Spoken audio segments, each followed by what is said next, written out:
ई-क्लर्क्स के लगातार बायबैक्स को लेकर विस्तार पर नेगेटिव असर की संभावना ज्यादा नजर आती है। ई-क्लर्क्स रहा है एक केपीओ, ताल्लुक रखता है बिजनेस प्रोसेस मैनेजमेंट, ऑटोमेशन और डेटा एनालिटिक्स से। EClerx small cap company, attractive PE, strong promoter holding, support from mutual funds और एफपीआई।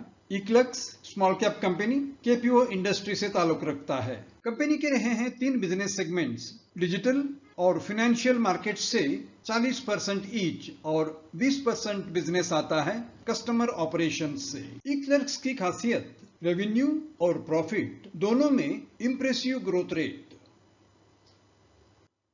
ट्रेलिंग 12 मंथ्स बेसिस पर पिछले 4 सालों में रेवेन्यू में देखने को मिलता है इंप्रेसिव ग्रोथ। वैसे ही ग्रोथ पाया जाता है प्रॉफिट आफ्टर टैक्स में, जो हर साल बढ़ता हुआ नजर आता है। रही बात पीएटी परसेंटेज की, लगातार ऊपर की तरफ, लेकिन पिछले 12 महीनों में थोड़ा गिरावट नजर आता है। और सिमिलर ट्रेंड देखने को मिलता है इबिडा परसेंटेज के बारे में। रेवेन्यू और प्रॉफिट दोनों में इंप्रेसिव बढ़त। पिछले 5 सालों में करीब 250 करोड़ का सालाना बायबैक को लेकर ई-क्लर्क्स रहा है बहुत खबरों में। कंपनी के कैश फ्लो से पता चलता है फिक्स्ड एसेट्स का इन्वेस्टमेंट करीब 10 to 15% ऑफ एनुअल जनरेशन, लेकिन बायबैक हर साल सब्सटैंशियल अमाउंट। और कंपनी जानी जाती है अपने ऑपरेशनल सरप्लस के लिए, जो रहा है बहुत साइजेबल अमाउंट। FY23 के फर्स्ट हाफ में इसका जनरेशन रहा है क्वाइट इंप्रेसिव। और कंपनी ने फरवरी 2023 में भी और एक बायबैक किया है जिसका वैल्यू था करीब 300 crore. Very strong operational surplus, eClerx की ताकत। अपने इंप्रेसिव प्रॉफिट्स और मल्टीपल बायबैक की वजह से company return on capital employed को ऊपर ले जाने में सफल रही है। अपने बायबैक की वजह से पिछले 6 सालों में ई-क्लर्क्स सफल रही है कैपिटल एम्प्लॉयड को रैशनलाइज करने में। अपने earnings before interest and tax में बढ़त की वजह से ई-क्लर्क्स सक्सेसफुल रही है return on capital employed rate को ऊपर की तरफ ले जाने में। खासकर FY21 के 23.3% से सफल रही है ले जाने में 32.9 और 33.5% तक। ई-क्लर्क्स के strong return on capital employed के पीछे का राज बढ़ते हुए प्रॉफिट्स और मल्टीपल बायबैक्स। कंपनी का और एक पॉजिटिव अपने पीयर्स के कंपैरिजन में quite attractive price earning multiple. Price earning multiple में ई-क्लर्क्स पाया जाता है सबसे नीचे, आजकल 14.7 टाइम्स, जो FY21 के 14.5 से बहुत नजदीक। कंपनी के पीयर्स में फर्स्ट सोर्स पाया जाता है करीब 7 में चलता हुआ, लेकिन कोफोर्ज रहा है quite high in terms of PE. Middle path में पाया जाता है एम्फेसिस। इन सभी से ई-क्लर्क्स के लिए रहा है advantage attractive price earning multiple का। नॉर्थ अमेरिकन मार्केट पर निर्भरता ई-क्लर्क्स के लिए एक बहुत बड़ा चैलेंज साबित हो रहा है। रेवेन्यू जियोग्राफी में नॉर्थ अमेरिका सबसे आगे दिसंबर क्वार्टर में पाया जाता है इंप्रेसिव इंप्रूवमेंट, लेकिन यूरोप में सेम पीरियड में देखा गया थोड़ा सा गिरावट। और रही बात रेस्ट ऑफ वर्ल्ड की, इंप्रेसिव परफॉर्मेंस ऊपर की तरफ बढ़ता हुआ परसेंटेज ऑफ सेल्स। अगर हम एनुअल ग्रोथ की बात करें, नॉर्थ अमेरिकन सेल्स में टीटीएम ग्रोथ रहा है 21%, लेकिन यूरोप में खास कारणों की वजह से ग्रोथ रहा है म्यूटेड, करीब 8.8%। और रेस्ट ऑफ वर्ल्ड की बात क्वाइट इंप्रेसिव 39% ग्रोथ। अपने रेवेन्यू में से करीब 60% टॉप 10 क्लाइंट्स में पाते हुए ई-क्लर्क्स से सामने एक अचीवमेंट रहा है और एक चैलेंज भी।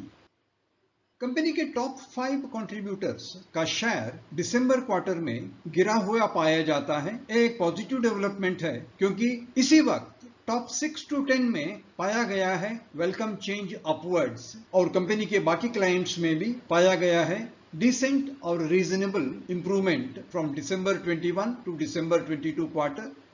रही बात टीटीएम ग्रोथ की, muted 8.3% for top 5 welcome. Top 6 to 10 में वेरी इंप्रेसिव ग्रोथ 42%, और साथ में इमर्जिंग क्लाइंट्स में एक्सेप्टेबल ग्रोथ 22%। लेकिन कंपनी का risk factor over dependence US market पर और टॉप 10 पर फ्यूचर के लिए हो सकता है खतरा। पिछले 3 क्वार्टर्स में बढ़ते हुए एम्प्लॉय बेनिफिट कॉस्ट और सब कॉन्ट्रैक्ट कॉस्ट की वजह से प्रॉफिट के ऊपर भारी दबाव। पिछले 5 क्वार्टर्स में सब कॉन्ट्रैक्ट एक्सपेंसेस, एम्प्लॉय एक्सपेंसेस और अदर एक्सपेंसेस में बढ़ोतरी की वजह से इबिडा के ऊपर नेगेटिव असर। एम्प्लॉय एक्सपेंसेस दिसंबर टू दिसंबर करीब 1.5% की बढ़ोतरी। सेम टाइम फ्रेम में सब कॉन्ट्रैक्ट एक्सपेंसेस में भी बढ़ोतरी करीब 1.5%। साथ में पाया गया स्मॉल इंक्रीज अदर एक्सपेंसेस में भी। इन सभी का असर प्रॉफिटेबिलिटी पर, इबिडा में गिरावट करीब 3%। खास नजर एम्प्लॉय एक्सपेंसेस और सब कॉन्ट्रैक्ट चार्जेस पर। कंपनी के लिए चैलेंज बढ़ते हुए एक्सपेंसेस और इबिडा पर नेगेटिव असर। कंपनी के current market price moving averages से नीचे रहते हुए मार्केट में बैरिश मोमेंटम। पिछले 4 महीनों में कंपनी के शेयर प्राइस मूवमेंट में हम देखते हैं एक बुलिश फेस जनवरी 2023 में सभी एवरेजेस को क्रॉस करते हुए ऊपर की तरफ, और लगातार प्राइस में बढ़त फरवरी फर्स्ट वीक तक, और उसके बाद शुरू हुआ गिरावट का सिलसिला, और मिड मार्च तक कंपनी अपने प्राइस को सभी मूविंग एवरेजेस के नीचे लाते हुए शेयर प्राइस पाता है बैरिश जोन में। रिसेंटली कंपनी ने कोशिश किया है 20 EMA को काट के ऊपर की तरफ जाने में, लेकिन रेसिस्टेंस का सामना। ओवरऑल कंपनी आजकल पाई जाती है बैरिश जोन में। पिछले 1 साल में कंपनी का शेयर प्राइस मूव कर रहा है एक नैरो रेंज के बीच में, और वो बना रहा है डिसेंट ट्रायंगल्स। हम पाते हैं पहला ट्रायंगल साइजेबल नजर आता है जून 2022 और दिसंबर 2022 के बीच में। वैसे ही एक ट्रायंगल का कंटिन्यूएशन दिखता है पीक करते हुए 6 फरवरी को, और आजकल बन सकता है क्लोजर टू बॉटम। ये फ्यूचर के लिए बहुत इंडिकेटिव रहा है। कंपनी का शेयर प्राइस रहा है एक वेरी नैरो रेंज के बीच में पिछले 12 महीनों में। इक्लर्क्स के लिए positive, small cap company, revenue और प्रॉफिट में बढ़ोतरी, better return on capital employed buyback की वजह से, strong operational generation, attractive price earning multiple. लेकिन चैलेंजेस में रहा है एक्सेसिव डिपेंडेंस ऑन यूएस और टॉप 10 क्लाइंट्स, एक्सपांशन के ऊपर असर, और प्राइस मूवमेंट एक नैरो रेंज के बीच में। आशा करते हैं इक्लर्क्स पर इस प्रस्तुति आपको पसंद आई होगी। मैं हूं Vitthal Prabhu, stock learning simplified weekly video के साथ। ऐसे ही रिच कंटेंट वाले वीडियोस आप पा सकते हैं हमारे इन्फो कार्ड पर @स्टॉक लर्निंग सिंप्लीफाइड। हमें इंतजार रहेगा आपके लाइक्स, शेयर्स और कमेंट्स का। अगर आप इस चैनल के लिए नए हैं तो कृपया सब्सक्राइब करें और प्रेस करें बेल आइकॉन, ताकि हमारे आने वाले वीडियोस के इंटीमेशन आप तक टाइम पे पहुंचे। आपके वैल्यूएबल टाइम और काइंड सपोर्ट के लिए बहुत बहुत धन्यवाद। इस वीडियो का पर्पस सिर्फ इंफॉर्मेशन, एजुकेशन और अवेयरनेस रहा है। इसका किसी सोलिसिटेशन और रिकमेंडेशन टू बाय, सेल और होल्ड सिक्योरिटी से संबंध नहीं है। आपके जरूरत के मुताबिक कॉम्पिटेंट प्रोफेशनल एडवाइस हमेशा ले लें।